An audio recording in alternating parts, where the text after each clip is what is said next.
Bueno, nuevamente muchísimas gracias. Me alegra muchísimo estar aquí nuevamente y saber que muchos de ustedes se han quedado hasta la última parte del simposio hoy, aunque es un viernes por la tarde. Bueno, primero que todo, ¿por qué hablar? ¿Sí?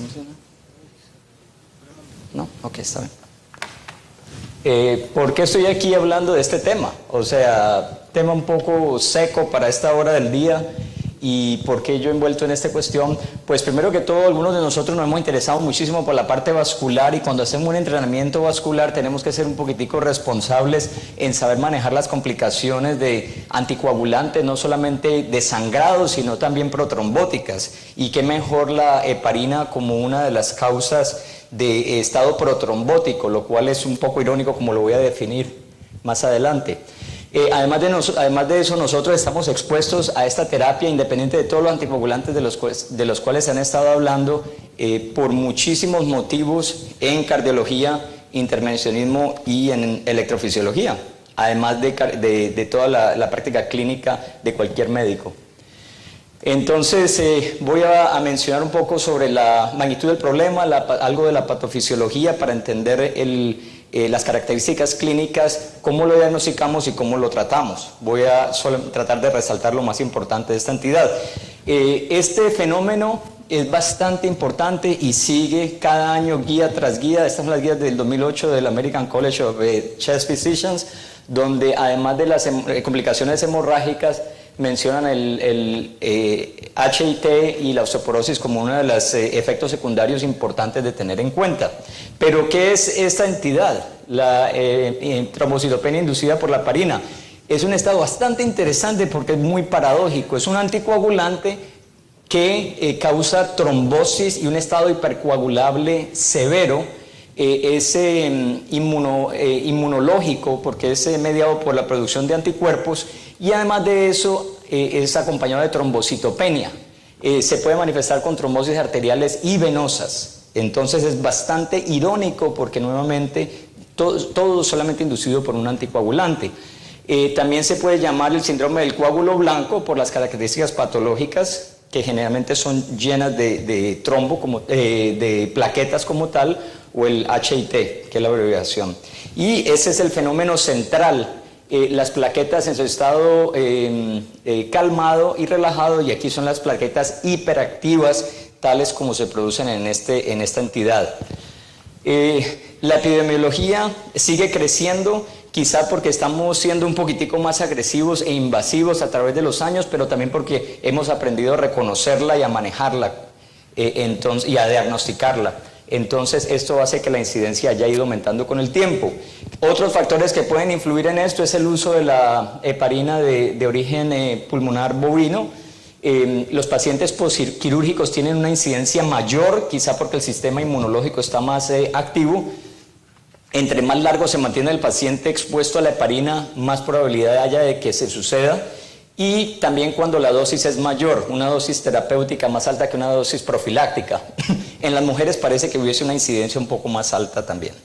Entonces, este es un ejemplo de pacientes de que a pesar de ser expuestos solamente a heparina subcutánea, la incidencia es menor, pero una vez sucede, la incidencia de coágulos y de trombosis es similar a que si le hubiese dado por una dosis terapéutica de heparina.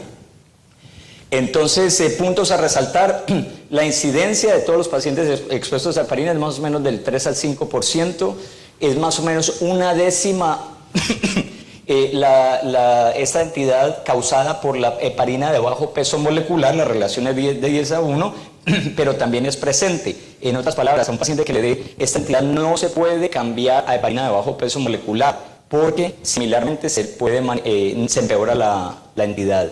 Y nuevamente, a pesar de ser una incidencia mucho menor, aún con dosis mucho más bajas, tales como dosis profilácticas, se puede presentar.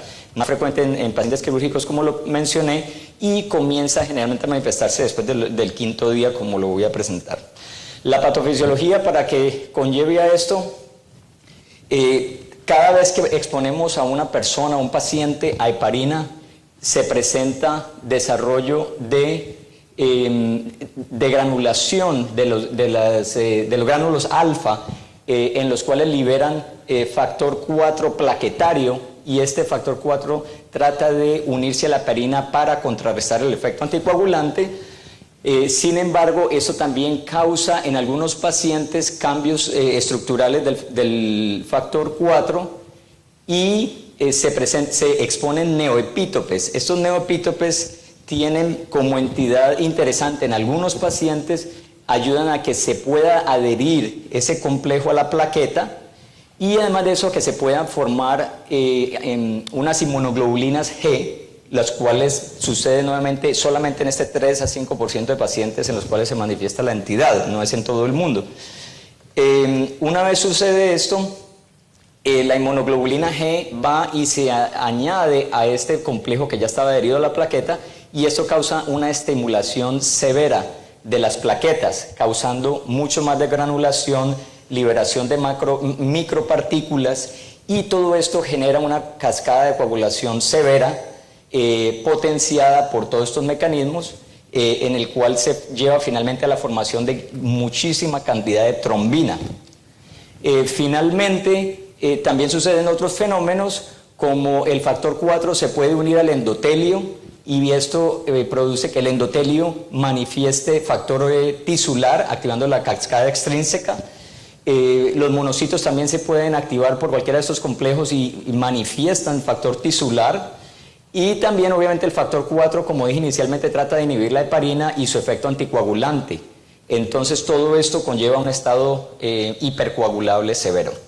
Ahora, el espectro de las manifestaciones de esta entidad se pueden similar a este modelo de iceberg, en el cual hasta el 50% de pacientes, como por ejemplo los pacientes a los cuales se llevan a cirugía de corazón abierto y se exponen a grandes cantidades de heparina, se pueden formar anticuerpos. Sin embargo, eso no da el diagnóstico de HIT. Solamente es una parte menor de ellos que realmente desarrollan trombocitopenia inmunogénica, y si esto no se trata adecuadamente, como lo voy a presentar, el 30 al 50% de estos pacientes pueden desarrollar un evento trombótico, tanto venoso como arterial. Por eso es que, por ejemplo, en estos pacientes vasculares, en este estudio pacientes que se les realizó procedimiento vascular arterial, hasta un 54% de pacientes tuvieron evidencia del laboratorio de desarrollo de anticuerpos. Sin embargo, solamente una minoría de estos pacientes desarrollaron el diagnóstico como tal y todo el cuadro florido del HIT. Entonces no podemos ser confusos solamente porque encontremos que los pacientes tienen la inmunoglobulina que se desarrolla solamente en algunos de estos pacientes. Ahora, para el cuadro clínico, la manifestación, voy a comenzar por presentar este paciente, una paciente de 72 años que se admitió con un infarto de no elevación del ST. Fue tratado médicamente al principio, posteriormente se le hizo un angiograma y finalmente terminó en bypass coronario. Al día 4, la paciente postquirúrgico desarrolló fibrilación auricular y se comenzó en warfarina. Desafortunadamente no se había detectado que a ese momento todavía que la paciente iba en proceso de desarrollar esta entidad.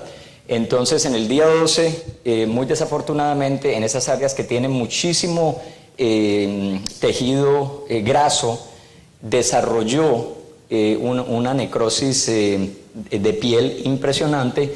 Posteriormente también esto fue por un evento arterial trombótico, y finalmente esto fue por una flegmasia cerulea dolens, por una trombosis venosa profunda severa a nivel de la vena femoral superficial. El resultado final, después de un manejo quirúrgico adecuado y maximizado, después de casi 3 o 4 semanas, la paciente estaba en esa condición. Entonces, ¿cuándo la debemos de sospechar? En todo paciente que está expuesto a la heparina tenemos que ser muy sospechosos, ante todo si comienzan a desarrollar cualquier tipo de trombocitopenia, y aún más si estando anticoagulados o han sido expuestos a heparina desarrollan un evento trombótico. Entonces, ¿qué debemos de hacer? ¿Cuál es cuando tenemos una sospecha menor?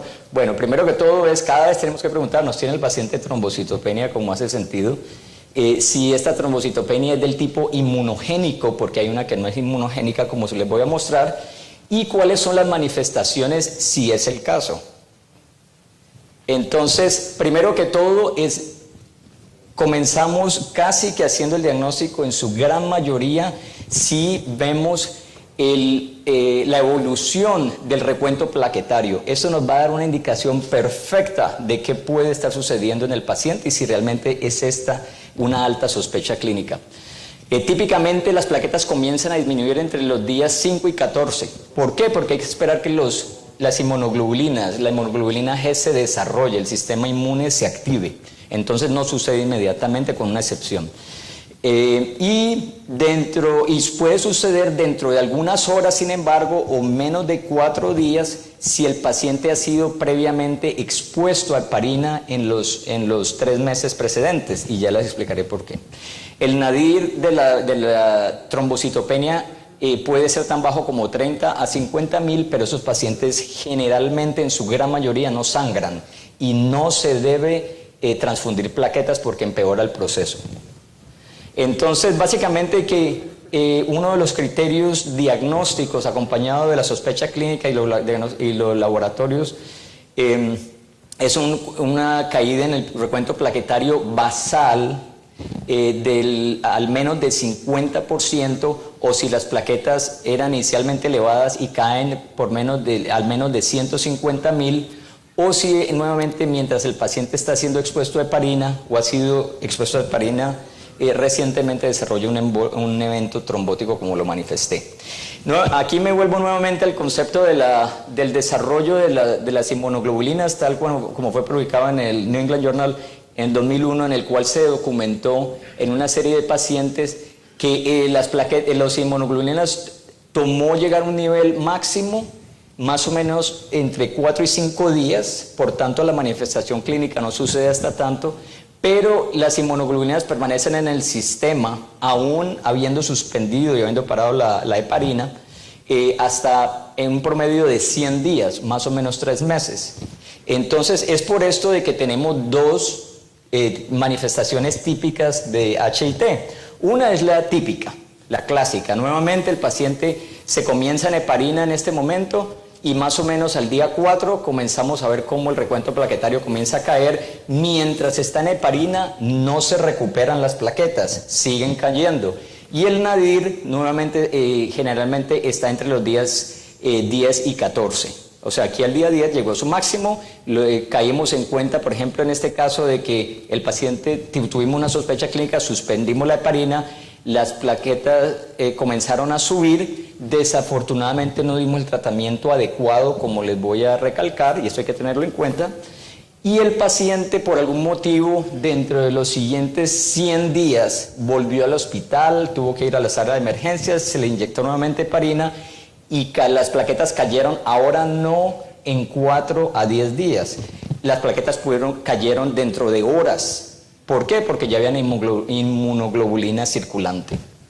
Entonces esta es la de inicio tardío.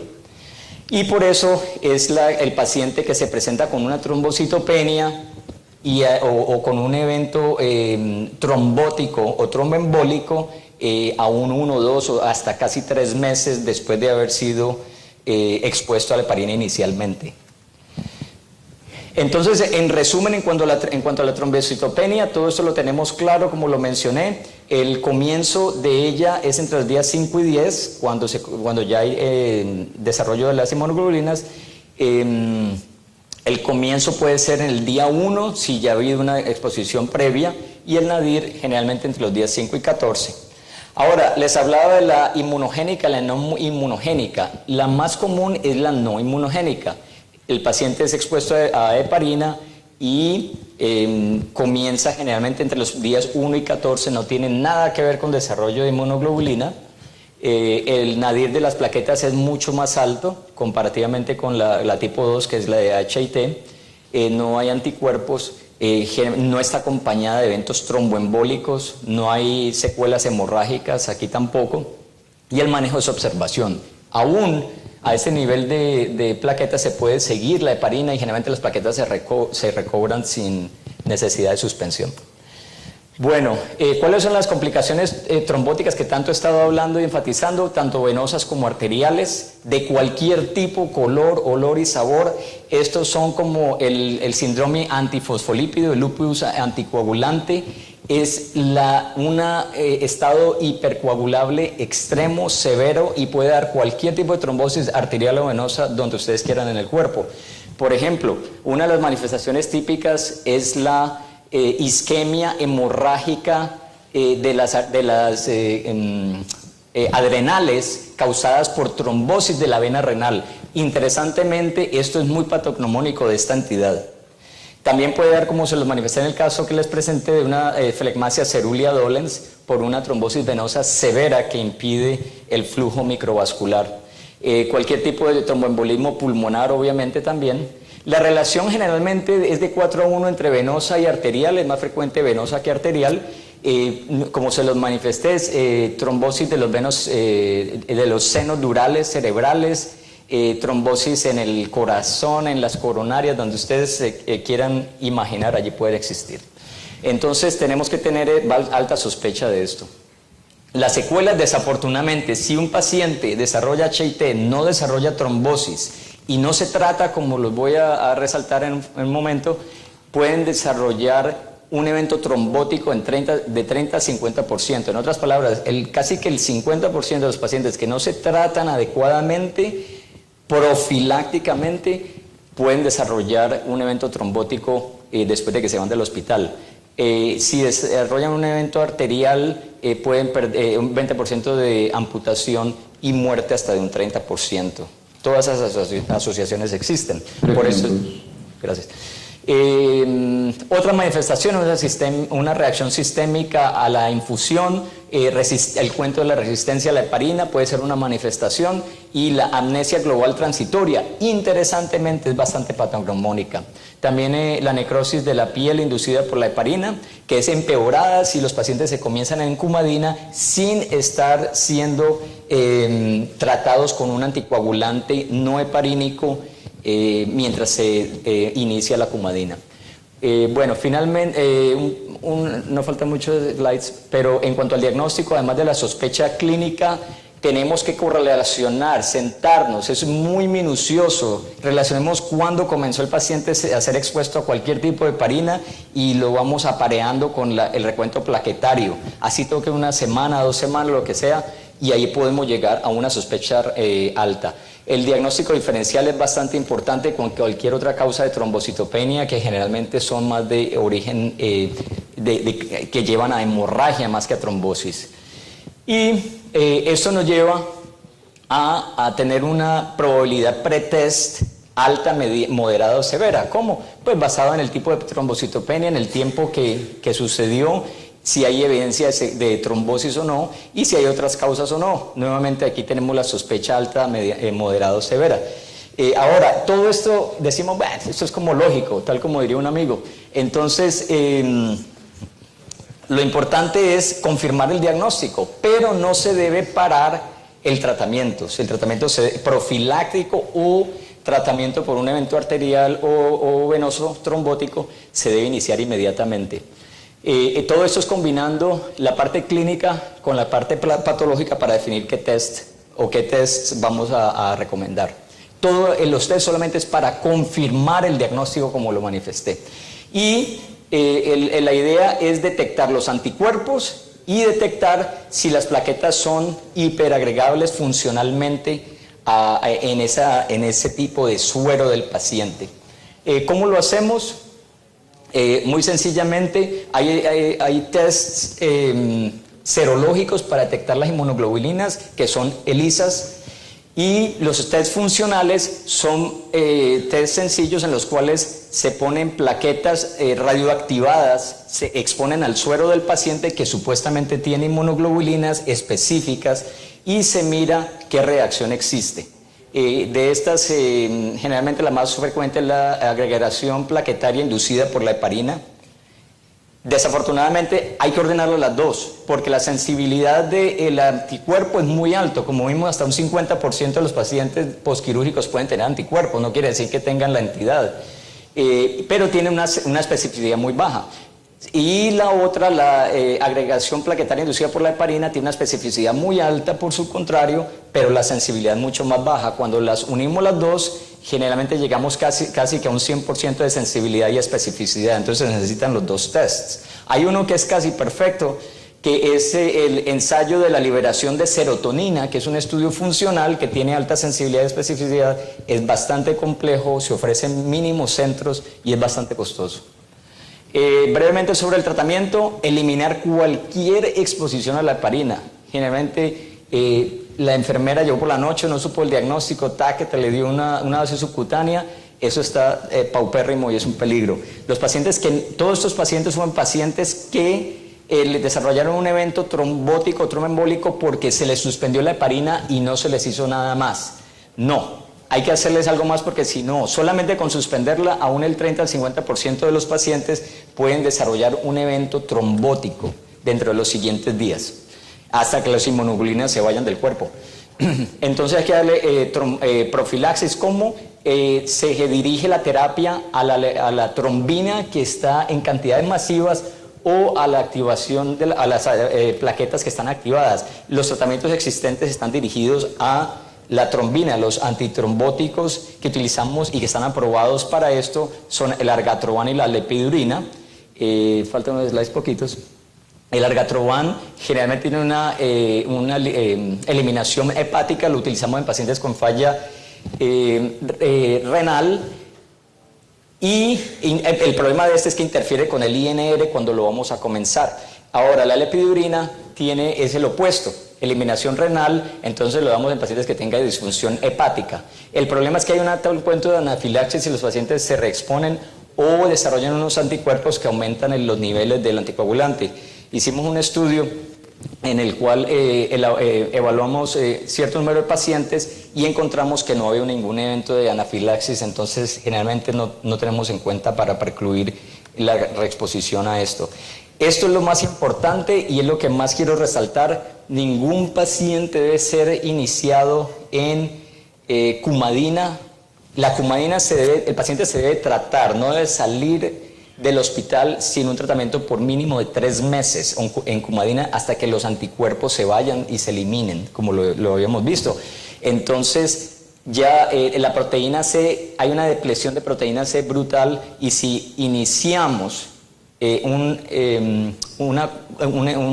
anticoagulante como cumadina, en este caso va a causar un evento más hipercoagulable, va a disminuir los anticoagulantes naturales del organismo y puede conllevar a cualquiera de estos problemas. Entonces, la conclusión es de que para iniciar cumadina solamente lo hacemos cuando el paciente está siendo adecuadamente tratado con argatroban o lepidurina, cuando las plaquetas ya están por encima de 100.000 y vemos que siguen creciendo por más de 2 días consecutivos, y deben estar juntos tanto el endovenoso como la cumadina por no menos de 2 días. No se debe parar la cumadina así, el intravenoso así el INR esté alto.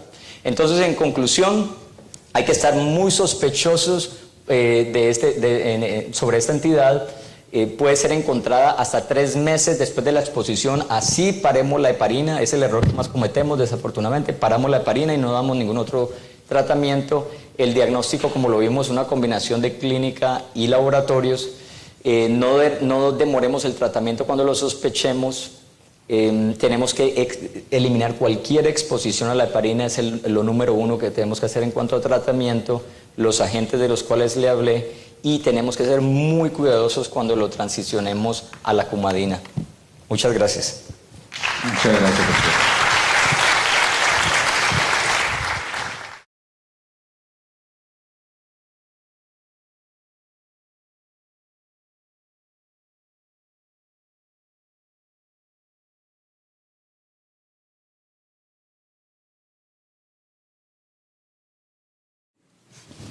Bueno, nuevamente muchísimas gracias. Me alegra muchísimo estar aquí nuevamente y saber que muchos de ustedes se han quedado hasta la última parte del simposio hoy, aunque es un viernes por la tarde. Bueno, primero que todo, ¿por qué hablar? ¿Sí funciona? ¿No? Ok, está bien. College of Chest Physicians, donde además de las complicaciones hemorrágicas, mencionan el HIT y la osteoporosis como uno de los efectos secundarios importantes de tener en cuenta. Pero, ¿qué es esta entidad? La trombocitopenia inducida por la heparina. Es un estado bastante interesante porque es muy paradójico. Es un anticoagulante que causa trombosis y un estado hipercoagulable severo. Es inmunológico porque es mediado por la producción de anticuerpos y además de eso es acompañado de trombocitopenia. Se puede manifestar con trombosis arteriales y venosas. Entonces es bastante irónico porque nuevamente todo solamente inducido por un anticoagulante. También se puede llamar el síndrome del coágulo blanco por las características patológicas que generalmente son llenas de trombo, de plaquetas como tal, o el HIT, que es la abreviación. Y ese es el fenómeno central, las plaquetas en su estado calmado y relajado, y aquí son las plaquetas hiperactivas, tales como se producen en esta entidad. La epidemiología sigue creciendo. ¿Por qué estoy aquí hablando de este tema? O sea, tema un poco seco para esta hora del día. ¿Y por qué yo envuelto en esta cuestión? Pues primero que todo, algunos de nosotros nos hemos interesado muchísimo por la parte vascular, y cuando hacemos un entrenamiento vascular tenemos que ser un poquitico responsables en saber manejar las complicaciones de anticoagulantes, no solamente de sangrado, sino también protrombóticas. Y qué mejor la heparina como una de las causas de estado protrombótico, lo cual es un poco irónico, como lo voy a definir más adelante.